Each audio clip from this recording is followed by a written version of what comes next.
এই যে লড়াই, শরীফ ওসমান হাদী যে লড়াইটা লড়ে গেল, আপনাদের দোয়ায়, আপনাদের এই ভাই মামুনুল হক, আমি হয়তো শরীফ ওসমান হাদীর মতো এত বড় ত্যাগ আর কোরবানি আল্লাহ আমার কাছ থেকে কবুল করেননি, তবে ক্ষুদ্র কিছু ত্যাগ, কিছু কোরবানি আল্লাহ আমার কাছ থেকেও কবুল করেছেন।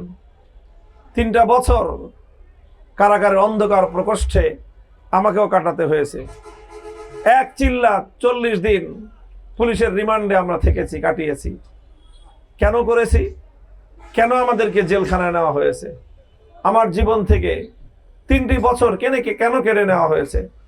কেন আমাদেরকে কারাগারের অন্ধকার প্রকোষ্ঠে বিনা বিচারে বছরের পর বছর আটকে রাখা হয়েছে? কারণ একটাই ছিল যে আমরাও এই অন্যায়টার প্রতিবাদ করেছিলাম, আমরাও এই অবিচারের প্রতিরোধ করেছিলাম, ইসলামের কথা বলেছিলাম, আল্লাহর দ্বীনের কথা বলেছিলাম। এই জন্য আমরা অত্যাচার, জুলুম, নির্যাতনের শিকার হয়েছি। আমিও যখন জুলুম এবং নির্যাতনের শিকার হয়েছি, আমার সৌভাগ্য হয়েছে বাংলাদেশের আপামর মানুষ, নারী, পুরুষ, শিশু, যুবক, বৃদ্ধ, সর্বশ্রেণীর মানুষ প্রাণ খুলে আমার জন্য দোয়া করেছেন। অসংখ্য অগণিত মানুষ, ঘরের মা বোনেরা, তারা রোজা রেখে আমার জন্য দোয়া করেছেন।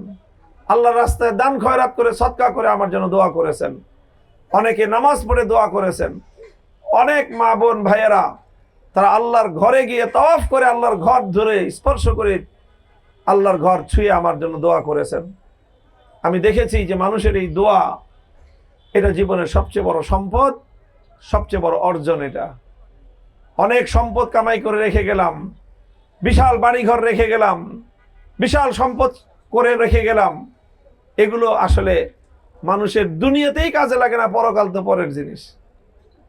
কোটি কোটি টাকা আছে, কত মানুষ আছে ভোগ করতে পারে না, দুনিয়াতেই ভোগ করতে পারে না। টাকা কামাই করলেই সেই টাকা দিয়ে আল্লাহ সবাইয়ের কপালে সুখ রাখে নাই। সম্পদ কামাই করলে আল্লাহ সকলের কপালে সুখ রাখে নাই। আল্লাহ পাক রব্বুল আলামিন যার কপালে সুখ রেখেছেন, তাকে আল্লাহ দুনিয়াতেও সুখ দান করেন, আখিরাতেও আল্লাহ পাক তাকে সুখ দান করবেন, শান্তি দান করবেন ইনশাআল্লাহ। আমার এলাকার ভাইয়েরা আমার, এই ইনসাফের জন্য, এই ইনসাফের পথেই আমরাও আমাদের জীবনকে উৎসর্গ করতে চাই। আমি আমার জীবনকে ইনসাফের জন্য, এই ন্যায়ের জন্য, অন্যায়ের বিরুদ্ধে, বাতিলের বিরুদ্ধে আমিও আমার জীবনকে উৎসর্গ করতে চাই। আল্লাহ যেন কবুল করেন, আমি আপনাদের কাছে সেই দোয়া চাই।